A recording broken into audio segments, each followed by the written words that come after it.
Welcome, everyone, and good morning. This is the Good Morning Education Show. My name is Rotimi Itaya, and I'm excited to be here on this day, Wednesday, 22nd of December 2001. And it's going to be a great day today. Interesting conversations we'll be having today on the Good Morning Education Show. And as usual, you know that we'll always tell you where we're streaming from. So we're streaming from Lagos, Nigeria to Africa, well, West Africa to Africa, to the entire world. And this is the Good Morning Education Show. We don't want you to miss it. We want you to be a part of it consistently, continually. And on the show, we always have conversations within and around the world of education. We start with the headline reviews, and from the headline reviews, we move on to the subject matter of the day. And we welcome your contributions, we welcome your questions, we welcome your conversations on the show. We always want to thank our loyal tribe members. We want to thank everyone for joining consistently. The Good Morning Education Show is a family experience. And we have a saying on the show that we don't always want you to forget. And it is always an affirmation and the true value and representation of what we believe in.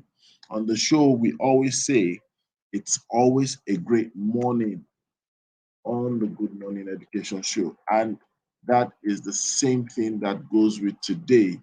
It's always a great morning on the show. And it will be a morning today. It will be a great morning today on the show.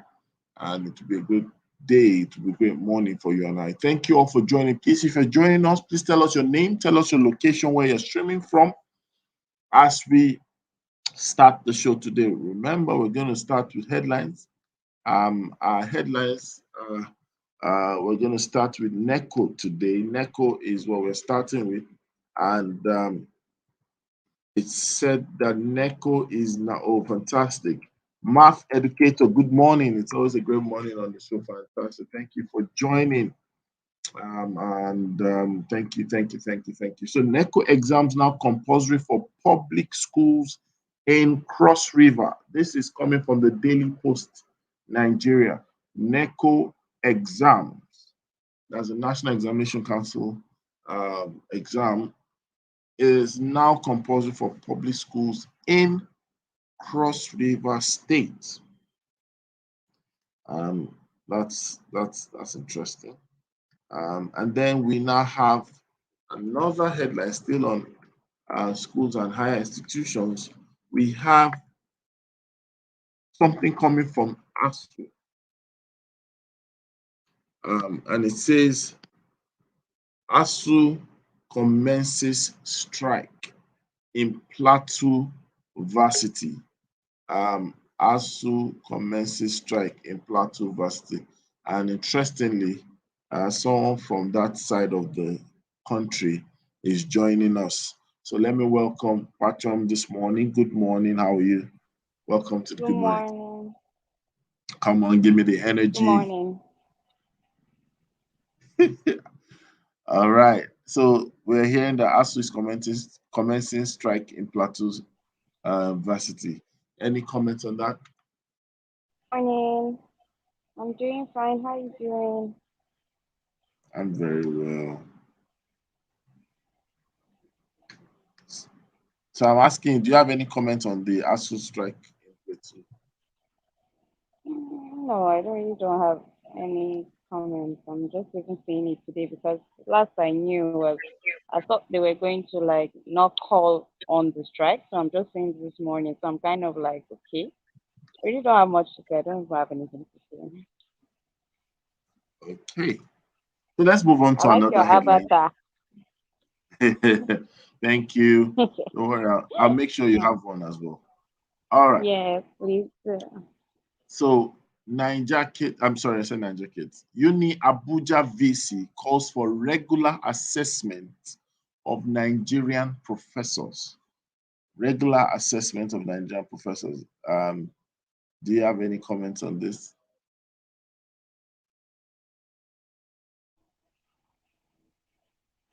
Hello. Hello, what are your thoughts on that? the Vice Chancellor I, of the University of Abuja, he has called for a regular assessment of Nigerian professors, giving their contribution to industrial and national development.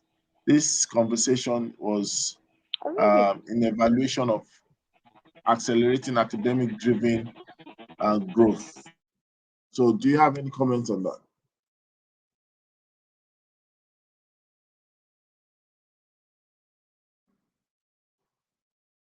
Hello? Hello, can you hear me? Wachom? Well, while we're waiting for Wachom, I think the concern also has been that most people, treat some level of academic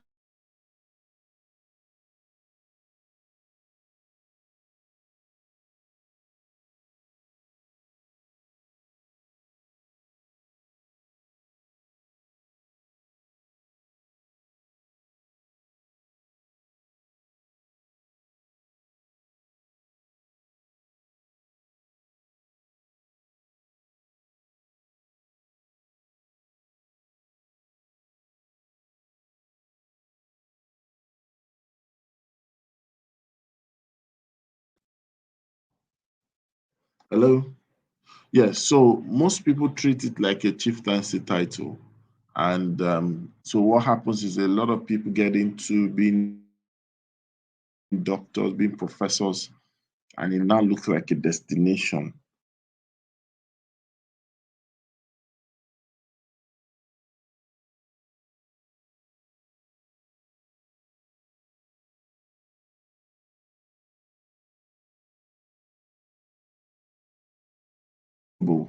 Because it's like an attainment of some sort.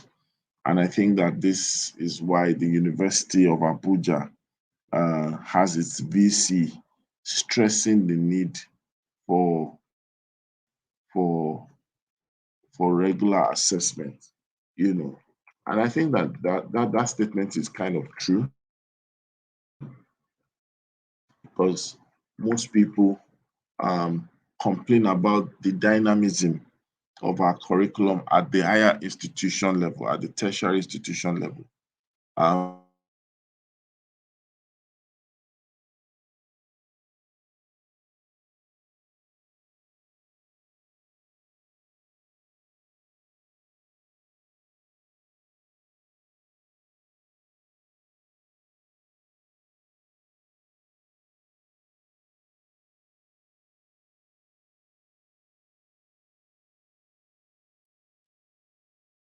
the next headline, and the next headline says poor funding, poor staff skill identified as education, poor funding, identified as being for um, Nigeria's education. Well, if we look at it, you will see that former Dean of Faculty of Law of Obafemi Awolowo University, Prof. Ademola Popola, has identified poor funding, low research skill of staff, among other factors, are the factors hurting Nigeria's education system. Popola made the submission over the weekend while delivering a speech as the convocation lecture at the combined 8th and 9th convocation of Kwara State University, Malete, which was held at the institution's convocation arena. Well, this is something that we have to deal with decisively. Funding is something that cannot be overemphasized. Um, uh,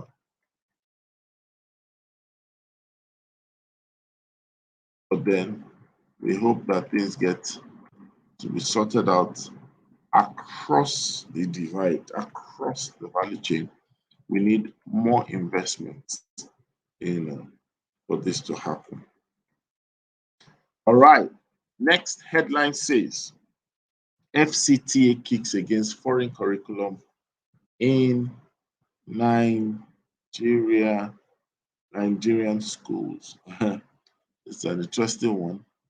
Um, we all know that, especially within the K-12 industry, there's been so much saga around curriculum this, curriculum that. And the Federal Capital Territory Administration Education Secretariat has vowed it will not tolerate the application of foreign curriculum by groups or individuals in schools in the FCT. The Secretary for Education, Sani Daha El Katsu, said that the 2021 media launching of the Secretariat said that the Education Secretariat would not tolerate imposition of foreign curriculum. If somebody goes out to bring a curriculum from outside the country, is importing the aspirations, plan, character of the intended student of another nation. He explained, Nigerians can't be foreigners and we can't train our students to be citizens of other nations. This is why we'll do everything to enforce the national curriculum in our schools. If somebody does not like that, he can go elsewhere and correct the school. He added that although the secretariat recognized some school proprietors got the approval to apply foreign curriculum, schools must run together with the Nigerian curriculum. It will not be an exclusive foreign curriculum operating in schools. We will not tolerate that. Well, to be honest,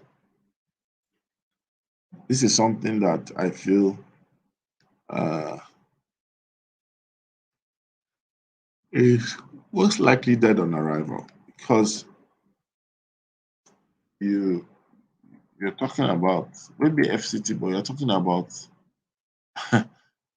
the core rock foundation of a lot of individuals and a lot of schools in terms of their identity and branding. So I don't think that it is accurate. I don't think that it is right. Um, but coming and using this approach, obviously, you will find out that it's not going to hold water. So the next headline says FCTA kicks against foreign curriculum. Sorry, that's not the next headline actually. Um, that's not the next headline. So the next headline is talking about Queen's College. It says Queen's College condemns bullying, violence in school. And on that note, let me welcome Olushola Olumide to the show. Good morning, Olushola Olumide. Good morning, Rochimi. Good morning to our tribe members out there. It's nice to be here once again. Yeah. So, what's your take on Queen's College condemning bullying? Yes, I think it's the right way to go, and I'm not sure there is anybody anywhere, any organization, institution that is on the right track or that upholds value that would do otherwise. Of course, it has to be condemned in totality. Bullying is not good from student to student, and of course, from the member of staff to the students, and of course, from staff to staff. Anywhere there is any coloration of bullying, I think it should be condemned entirely. I think it's right thing to go. Only that we should walk the talk more. We should emphasize on it more, and we should condemn it anywhere, everywhere it is found. More attention should be paid to this aspect so that not only bullying, some other behavioral disorders, whichever way in whoever is manifesting, it should be corrected, it should be condemned, and of course, it should follow the right path. Thank you very much. Thank you for that. I think that a lot of people have no choice than to lend their voices because it's now like a national issue. Um, Nationwide, you're seeing this coming, in real terms. You're seeing a lot of people, you know, showing and showcasing the impact, and I think that it's a good one, as it were. It's a good one, as it were. And we'll go to the next headline. And this time around, we're looking at Corona College. Corona College urges state of emergency in education. What's your take on that?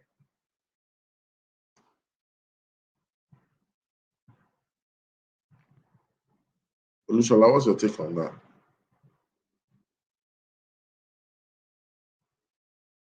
Can you hear me, Olushola?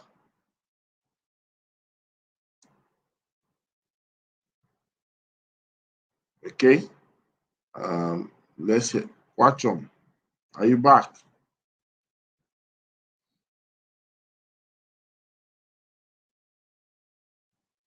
Hello?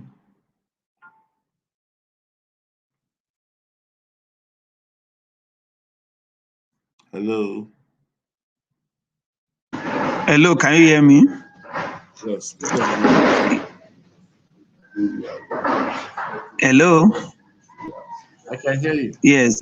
Is a Corona urges state of emergency on education? Well, I think it's long overdue. This will not be the first time they'll be calling for state of emergency as it borders on curriculum, as it borders on mode of operation, now with the vices that are coming up, as it borders on funding. I think a lot of things calls for emergency in the education sector, and I think it's not the first time we'll be calling it. I just hope those concerned will see the need indeed that there's a state of emergency which needs to be declared as far as the education sector is concerned. Thank you. Watchom, are you back? Yes, I'm back. I'm back. Yes. So do you have anything to say on that? No, I don't have. Okay, thank you. So I feel that it's not a state of emergency any longer. I think we are in a state of revolution. A state of revolution. Emergency as I think the emergency time has passed. It's a state of revolution. That's the honest truth. Okay, so then we'll take maybe our last headline for the day. Learn Africa celebrates 60th anniversary and they are promoting digital transformation. Learn Africa, I'm sure for those who probably don't know, used to be called Longman. I'm sure you know Longman, Olushola and Pachom. So Yes, I do. yeah, so they are called Learn Africa now. Oh, Right. yeah, I know. Over the years, they've rebranded. So they're celebrating their 60th anniversary and promoting digital transformation. Some of things that they're going to be looking into. Any words, any comments, any contributions on that?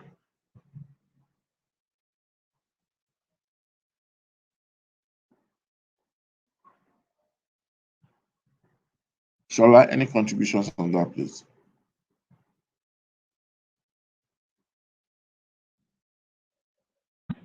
Hello, Rotimi. Yes, any contributions on that? Yes, on the Learn Africa Yes. celebrating 60th anniversary. I think it's a good way to go. If I get it, is this the same Learn that produces book or what? Yes. Aha, I think they've come a long way, and I think it's worth celebrating, going by their contribution to the education sector. I'm not sure it's only in Nigeria, across the continent of Africa. I think it's a good thing, it's a good way to go. to showcase what they have done and for them to be celebrated. And of course, the issue of promoting digital transformation, it is here. And when it comes to digital literacy, it's almost becoming like like the air we breathe or the water we drink. It is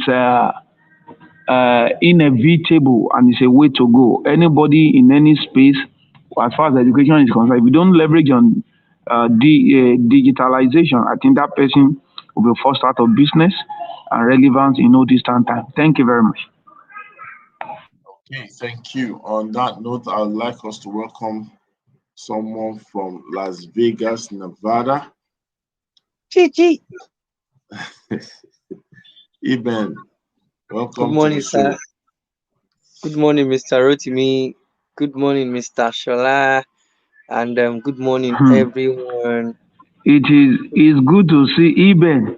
It's good to be here. In fact, I'm happy you are here. I think I ought to have called you, but I forgot. I was still discussing with somebody in UI on Saturday and was telling the person to join this show. Now I've mentioned Iben's name. Eben will come around when this person I told to join. Thank God Eben is here. So I've not just spoken into the ear. You're welcome. It's been Yes, a sir. while. Thank you very much, sir. Yes, sir. Okay, so we're going straight to the conversation of today, and we have an interesting topic. The topic says completely wrong thinking.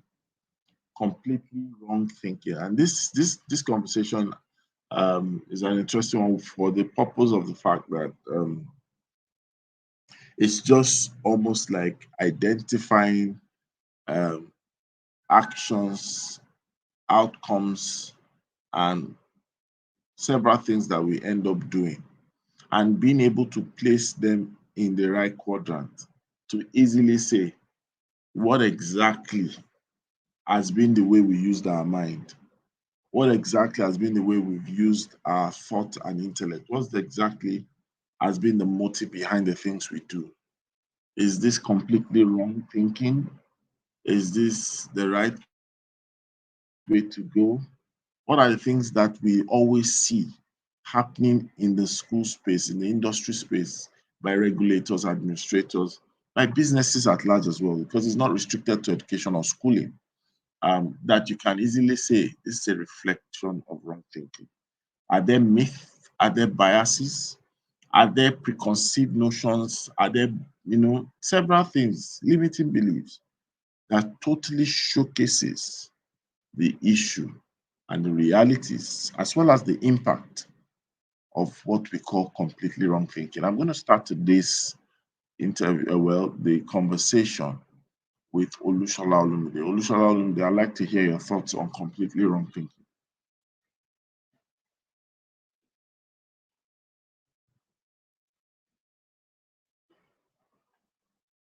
Olushola Olumide, are you there?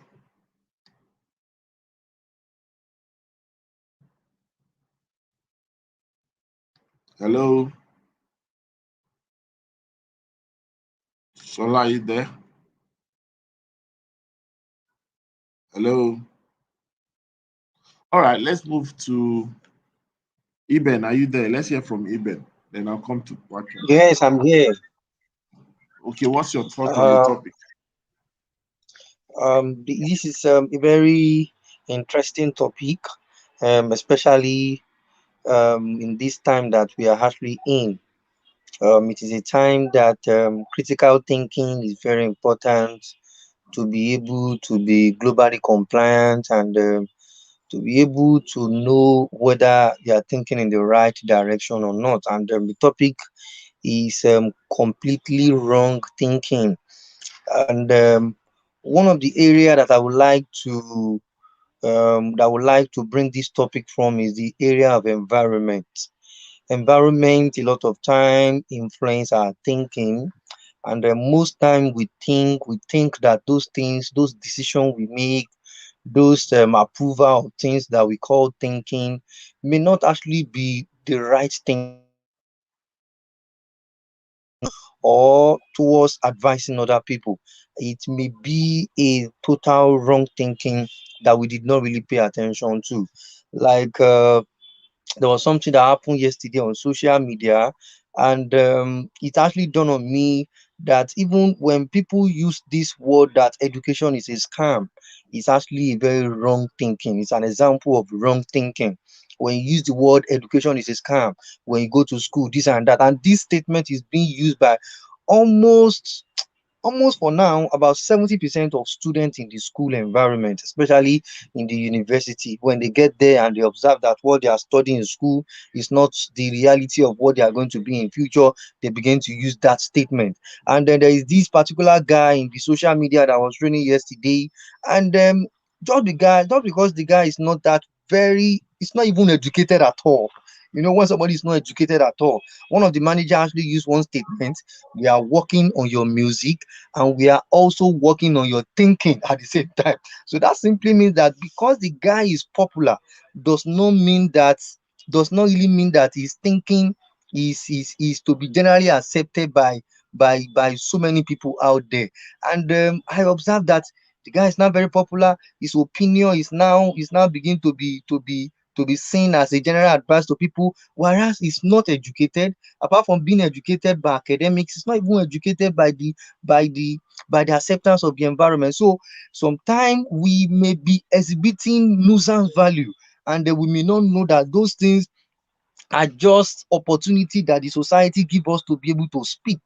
And I think we need to come to a second look at things to be able to understand whether our thinking is globally compliant, whether our thinking has solved problem for some time, whether our thinking is even thinking, or it's just a mere imagination, or a mere environmental factor of what we see around us. So I think critical thinking in the right direction is not actually common by Nigerians for now.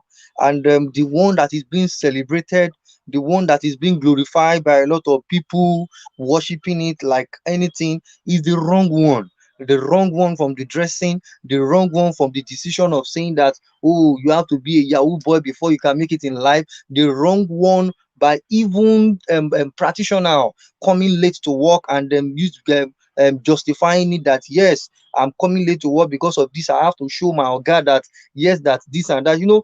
There are so many wrong thinking. By the time we take examples of them one after the other, I'm not sure that we'll be able to finish the conversation. So wrong thinking, and I think that wrong thinking is much in our environment, which we need to do a total evaluation to be able to know how we can bring solution to this wrong thinking of a thing in the society.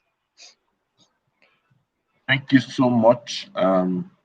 Thank you so much for that brilliant introduction, especially the way you've been able to zone in on some practical realities happening in our society, you know, um, and which will bring me to the question that I'm going to ask Kwachong. I would like to ask her if she has actually witnessed or experienced, completely wrong thinking in action, maybe while working with people in the society she lives in, and why do you think this is a reality? Kwachong, let's hear from you. Okay. Yes. I love the way Ibe broke it down. He really, really broke it down. It was very practical. Yes, I have experienced wrong thinking in where I used to work. I've also experienced wrong thinking. I've seen it mostly. Let me use myself for example. When I was training under the supply of diesel, I still remember how my boss used to stress that if you don't make your money in your 20s, you're going to be broke for life. Now, that's a wrong thinking. At some point, it entered my head because when I started working with her, I was in my late 20s and early 30s. Not that I'm that old, but you see, that's really a wrong thinking because I've come to realize that there's time for everyone. When you put another thing with wrong thinking is when you put timeline and pressure on people. When you say things like, if you haven't done this at the age of 25, you can't get it at all. If you haven't built your house the I don't know, at the age of 30, you're not going to be this, or wrong thinking. And then, or when we borrow cultures and from the Western world, and because it's working out for them, we think, oh, it's going to assume it's going to work for us. Well, wrong thinking is everywhere. I really, it's in the environment. It's a lot, and especially where he said about critical thinking. And again, if you have been in the wrong, if you have been in an environment where wrong thinking is accepted, you as an individual, it takes a lot for you to break from it. It takes like an intervention for you to see through it and be like, okay, I think I've been in a wrong path. I think I'm not thinking critically well. I think that this is time I move away from this and be able to start thinking critical. This topic is very, very, very, very large, very, very broad. And I like what he also said.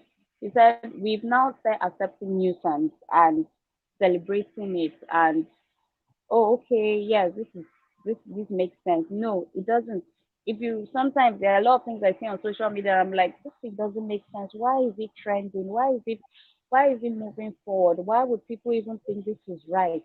So you see, like, so for me, I've experienced it one way or the other, like in so many ways, and it took me a while to, I still remember when I had to like answer her back and say, "Ma, I don't think there's any age definition for success. You cannot pinpoint it and say if you're not successful at the age of 20, you're done for life." I told her no. I told her there are many people that have made it in their later ages. There are many, and of course, she didn't want to accept it because for that worked for her. So in her mind, it is the that is the right, that is the perfect. And I'm like, no, there are many people. I had to start giving her examples. I think with time, she got to see that it's not really like that. It's not the way she thinks. Okay, this is not like this is not like that. So for me, I'll say yes, I've experienced it, and it takes a lot to break through. It takes a lot to see that okay, this is not what it is. It is something different. I'm looking beyond. I'm trying to do critical thinking. And true, a lot of Nigerians do not do critical thinking. As in, I think we think at the back of our fingers. A lot of us don't do. So it's something. I would really, even me, would like to know how can we move forward and how can we change the narrative also. Thank you. Thank you so much for that. You also built on what Iben has just said, which is the practical side of it. And I really want us to see the effect of this because in some cases, I think it even like I think it was even I said it shapes our direction because I've been in a meeting where Iben was talking about environment, almost like the third teacher or the third classroom. I can't remember how he puts it, you know. Um, but let's now even look at it. Now, what actually what actually can be done to battle or to fight, you know, against this reality? Because listening to the two introductions, it means that it's not just one segment that you can find this happening. It can happen across all spheres and in every area and in the most simple things. So let me start with Eben. What can be done? What do you think? What do you counsel us? What can be your advice in tackling completely wrong thinking, especially while answering, focus on how it can affect, what can be done with the individual, with the organization, and in the education space as well.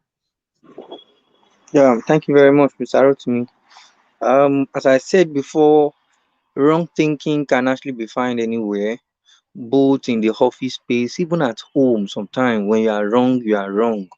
You don't defend what is wrong and trying to call it the right. It's just like this adage that I used to say a long time ago. Somebody is using Range Rover Sport and somebody with a Beetus is trying to defend a Beetus, that yes, Beetus is a very nice car. It has more safety. You can drive it anywhere and nobody will arrest you. You can drive it and no Boko Haram we come and do this and that. Just because you want to defend something that is outdated. So bringing solution may not actually come because it has actually dominated the environment. The only thing most of us can actually do is to bring out our own idea so that people can take a look of it and see whether they can adopt it into their way of life. And talking about wrong thinking, as I said before, it has actually dominated almost about 70%, if close to 75% of the whole of our environment, which is Nigeria. Coming from the educational environment, wrong thinking is also in the classroom.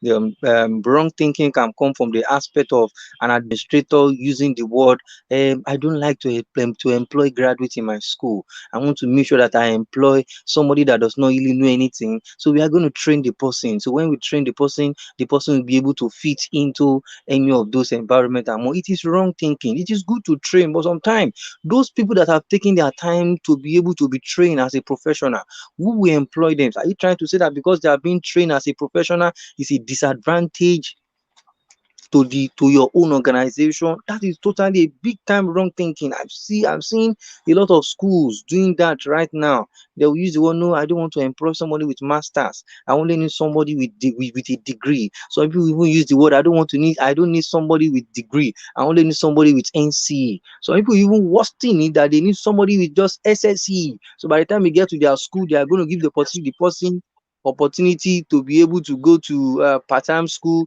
and be educated and more. It is good, but it is totally a big time wrong thinking. You can't send or you can't disseminate what you don't have inside of you. And people that took their time to go to school to be trained about the teaching methodology, they need to be the first set of people in the classroom. Then after that, we can now bring other people. So we need a kind of a cultural a cultural change orientation, that yes, what is wrong is wrong.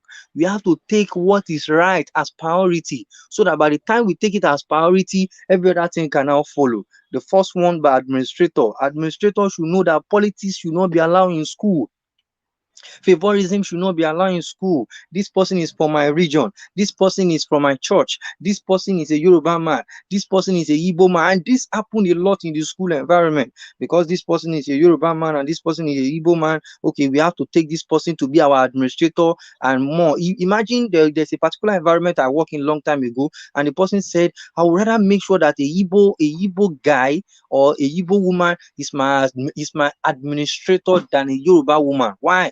Because they have more of Igbo people as parents in that school than a Yoruba people. I was just like, does that really mean anything? Even if a Yoruba person can still get the interest of people to the school than even a Igbo person. I don't know, but it can sound like a critical thinking, but sometimes it's going towards the wrong direction. So to me, to the administrators need to take a look at every decision being taken, whether it is wrong or right. We have to be trained. We have to make sure that we are being cultured to be able to make sure that every decision we take, we weigh those decisions and look at it whether it is from the wrong or the right angle. Coming to teachers in the classroom, so many teachers make a lot of mistake. There are a lot of policies in the school environment that we don't even take our time to read those policies. It is not compulsory that a school has a policy before you read policies.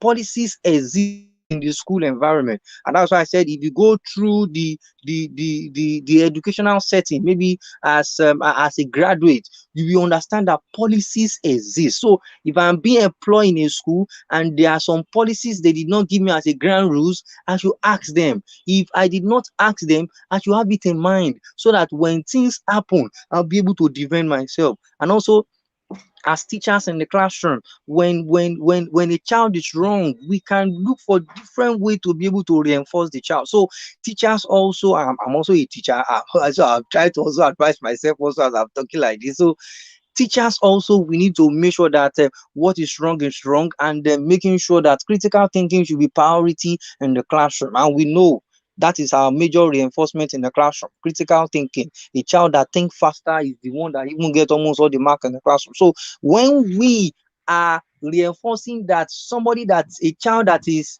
that has more of critical thinking in the classroom should be the one that will take the first position, the test, the second position. Why not we, that we are the teachers, the administrator, the cleaner, everybody in the school environment that we call ourselves the adults, not take critical thinking as the priority, but not the wrong one, not the one with sentiment, not the one with politics,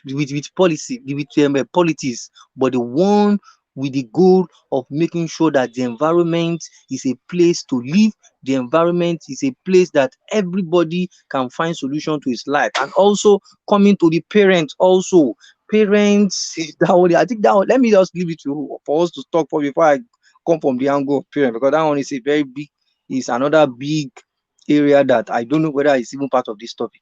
Interrupting me, back to you, sir. All right, thank you very much. Let's hear Olushola. Olushola is back. Let's hear his thoughts on the topic, especially how to address and tackle the reality of people thinking completely wrong. Thank you very much. I don't think talking about critical thinking is what we can exhaust in a session, not even in a 5 days sessions. One thing we need to realize is this: the level of a man's reasoning cannot transcend his level of civilization. This civilization, talking about the environment, talking about the culture where you were raised, the beliefs and the sentiments. And you know what? A lie often repeated appears to be true, because people may not even know the genesis of that lies. People just pick it over time and they begin to peddle it. We don't even know. Of course, observation is good. Observation is great. It's said that it's the mother of all invention. At the same time, your perception about your observation may be wrong without your knowledge. Of course, this has been the way human evolved from the earliest of time. Because what you have not seen before, what you have not heard about before, when you begin to observe, thoughts drops in your mind. You feel that this thing is like this. That brings to mind the theory of spontaneous generation by Aristotle. As sound as that theory appeared to be, years after it was found out that that thing was faulty, but he propounded that theory based on his observation. The same thing, our reasoning is tied to our mind functionality, our biases. Our mindset has a way of inundating our brain with information, and at times those information may not always be right. We need to, critical thinking is very, very sound. We need to examine all the layers, dust it properly before we settle for a deduction. Because if you come up with a deduction, but that deduction is based on faulty hypothesis, that deduction will also be wrong. Yes, hypothesis leads to a deduction. But if the hypotheses are wrong, the deduction, the conclusion is going to be wrong. Now, a very good example. Somebody was like, don't go to a state institution. And the question you ask the person, why? Why don't you want me to go? He concludes by saying a state institution is not meant for the brilliant folks are the one in federal institution. How true is that? Some other people, they come up with their private school, private university. They are not teaching them. They are just dashing their marks. And that's why you are seeing a lot of students coming in first class. Is that true? Forgetting that learning encompasses a lot of things. Enabling environment is there.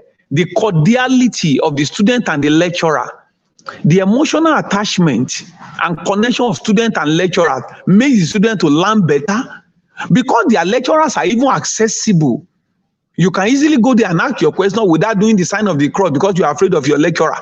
Can spur you on to learn more. What about the infrastructures?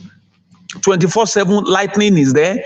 You are not going up and down to go and fetch water. You are not picking bus from the town, go to the campus. Before you get there, the food you ate has even digested.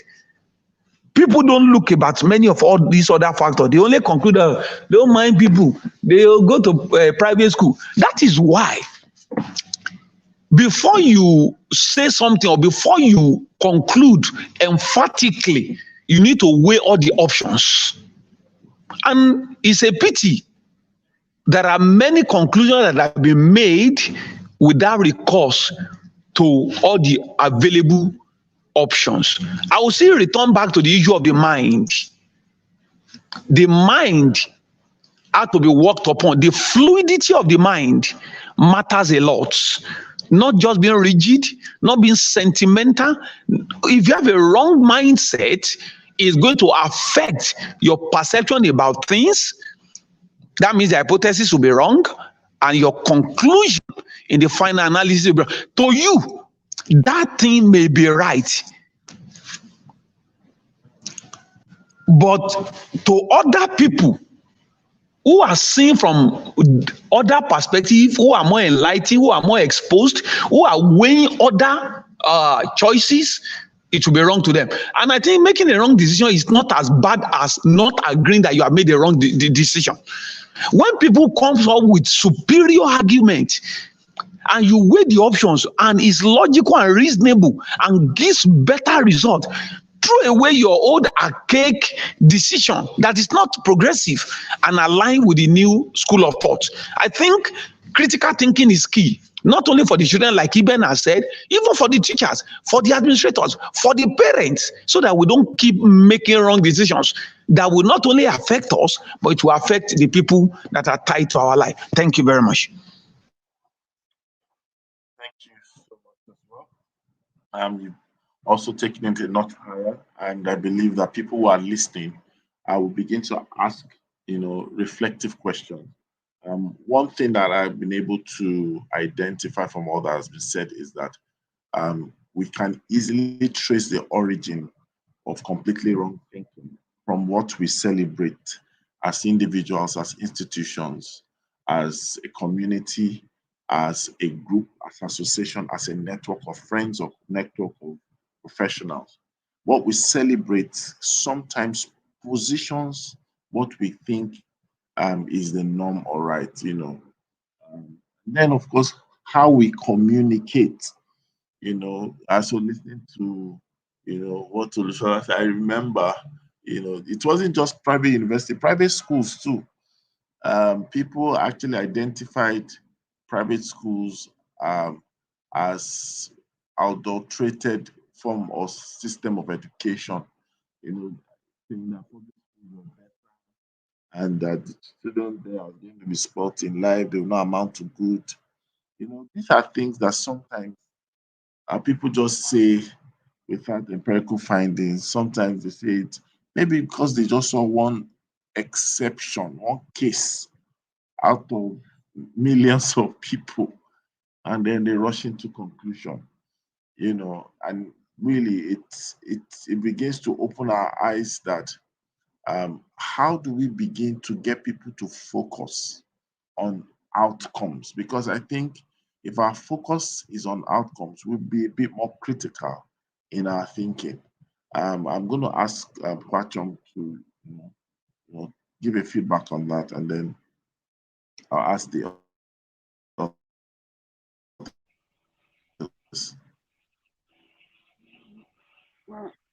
Okay, I'm here. Kwachom, are you there? I'm here. Yes. Okay. I think on the last time on the show, I said I'm a person of mindset.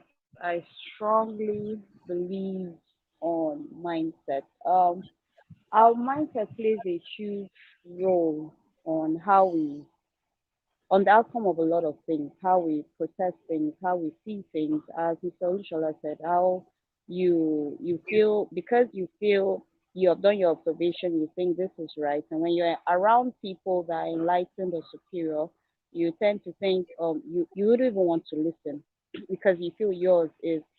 So mindset plays an important role. A lot of times we don't as an individual, I would say I'm not in the education field, but as an individual for my field, a lot of times people don't want to think for themselves. People don't want to sit down and ask themselves questions deep down, root in, okay, this is what, okay, if the factor is, oh, this is what they say, this is it, what's the difference? What's the outcome? If this one plays out this other way, how can it go about? Really, I enjoyed both what you were saying because in my mind, I'm like, okay, I never even knew there were answers to these questions because I've always thought that, oh, critical wrong, I mean, wrong thinking is here to stay, wrong thinking is here to stay. Nobody's going to change that. But I'm now seeing that it can be worked on, it can be changed. And as you said, it has to start with the mindset. It has to start with trying to see it from a different perspective. Not many people want to do that. Not many people, and again, environment plays a huge role. Nobody wants to see it from, okay, if it comes from this other point of view, could it be true? So a lot of times, like the outcome, as you said, many people don't want to even try and even just think about it, or even just even like let me say, like I myself, I will not lie, I was one of those people that used to think private university and all that, as in they used to like it was just an escape. That's because coming from my own experience, it wasn't easy for me from a federal university. But with time, I had to drop that thinking. With time, I had to realize when I met someone and they spoke about the environment, how things are different from them. Of course, it will be better. Of course, it's going to be so much, lovely. Of course, they'll be able to scale better than us that we went through federal university. Of course, we don't have that the access they had, we don't. So you see, I think again, this critical run stems from esteem, also from deep within. As I said, I'm speaking as an individual here. It stems from esteem deep within. So that's why the outcome plays out wrongly. There are a lot of things that play a factor to it. So at times when your esteem is now really like hit on this thing, that wrong thing is going to be a major thing, and we don't even want to accept that we're wrong, or this thing that we're doing is wrong. So for me, I'm really happy to know that it's like we can work on it. I'm really happy because listening to all of you, I'm like, okay, yes, there's actually a solution to this. All this while I thought there was no solution. I thought, okay, it's here to stay. But I believe that if we work on our mindset, I that's one thing I've asked myself, how do we go about it? How are we able to change that narrative that, oh, it must be this, and bring in that critical thinking. If we can work on our mindset, I believe the outcomes will play differently. I believe that we'll be able to see through things and be able to see other perspectives and not necessarily feel this is the right way all through your life. Which opens the mind, which when you meet intellectuals, when you meet exposed people, it helps. So I really believe our mindset and also esteem matters in this situation. Thank you very much. Kwachom, thank you. Uh, Before I allow Eben say one or two things, I just quickly want to chip in that a sage once said, one of the greatest is a human being, though born free, walks about in chains. And do you know that one of the greatest things that can befall a man, human being, is for that man to be defending his own chains?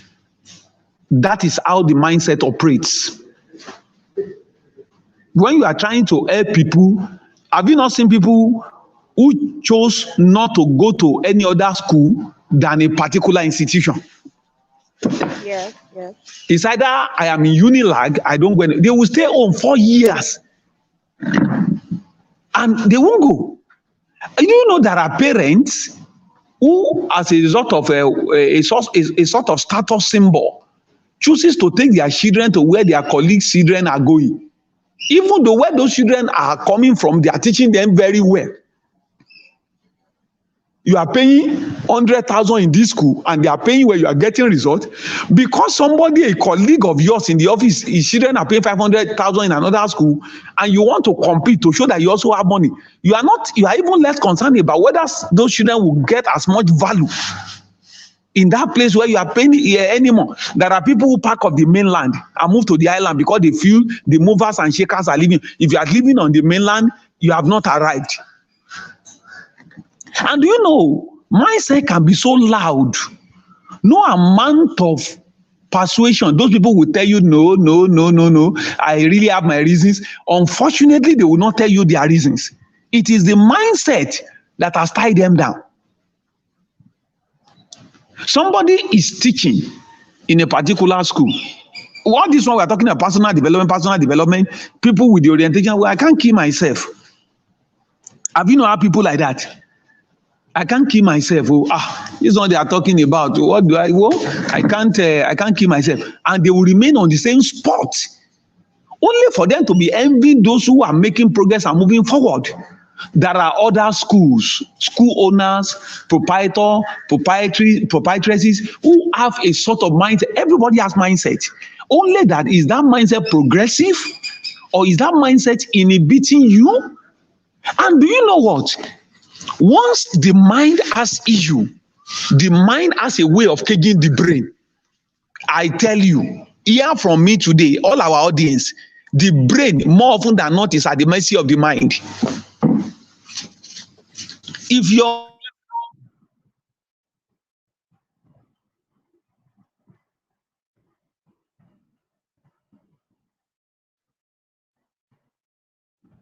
if you are not in a place where you have intellectual discourse and difficult conversation can be thrown up, then you listen from people from their perspective and let your mind be open. Even the Holy Read says, renewing of the mind. Yes, renewal of the mind is so crucial to every facet of life, whether spiritual, whether physical, whether financial. Do you know there are people who feels when they have money today, they have to spend everything? Don't worry, when we get to tomorrow will take care of itself. When people are extravagant, it's a problem of the mindset. When people are miser, being miserly is also a function of the mindset. Growth or otherwise is a function of the mindset. So critical thinking is directly linked to the functionality and the fluidity of the mind. Thank you very much. All right, thank you. I'm afraid this is where we'll have to stop with this topic today, and we will be back tomorrow, and we'll be talking about yet another interesting conversation. And we hope that everyone has gotten value from the conversation of today. Hopefully, we would also like to encourage that people should watch or play this session again and again and again. Share with other people. Take your notes. Make sure you apply and integrate the things we've shared, whether they are points, they are lessons, there are pitfalls to avoid, there are instructions to embrace. We need everyone to make this a practical thing. It's not head knowledge that saves. It's the heart experience. It's the one that gets into transformation. And so on that note, I'd like to thank Eben for joining. Thank Kwachon. Thank you, Olushola. Of course, thank myself as well. And we will be ending with our usual mantra. I'm sure by now Kwachon is used to it.